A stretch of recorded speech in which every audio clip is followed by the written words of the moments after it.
Why knowledge matters. Would you argue that feelings, because I truly believe in that, if feelings point always back to the value that you hold, then feelings are very helpful as a pointer to when you do something. And I think one of the big problems is that a lot of us, forced or unforced, do not necessarily, and you mentioned about billionaires who are not happy, they do not live based on what they're truly meant to be and truly explore their potential within, as you say, as you make the case. And as I said, if we go further in the book, it's just mind-blowing. Yeah, I don't know what to add to that. I think when you started to talk about feelings, my first response was about emotion in general. And this is kind of interesting because emotions are choices. And people don't realize that. You made me angry. Nobody is making you anything, right?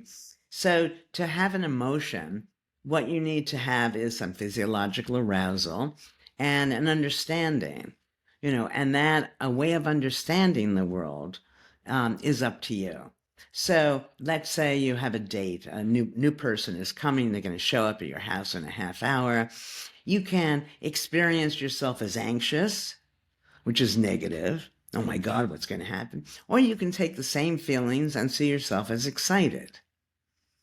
When something happens to you where you feel angry, for example, if you ask yourself, would everybody be angry in this situation?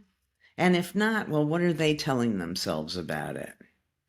In a slightly different way, the way we talk to ourselves is so important. I was giving a lecture on cancer. And this man approached me afterwards because he was challenging what I had said, which he had the right to do, of course. And he said his wife fought the cancer. And I said to him, yes, but realize that if somebody is fighting something, they've already lost most of the battle. That if a 2-year-old were tugging on your trousers, you wouldn't see yourself as fighting the 2-year-old, okay? When you're stressed, people think that situations make us stressed. Stress is a function not of events, but of the view you take of the event.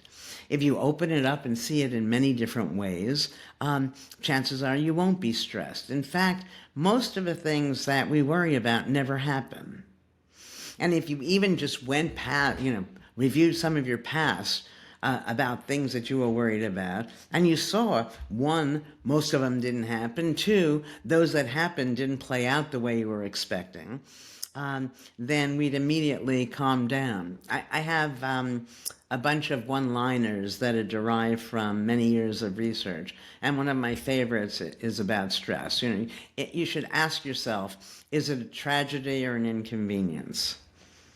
Because, oh my God, the dog ate the homework. Oh my goodness, I won't finish project on time. I burnt the rose. Whatever it is, so what? That's why knowledge matters. Make your life a masterpiece. Visit now programs.d-ykm.com.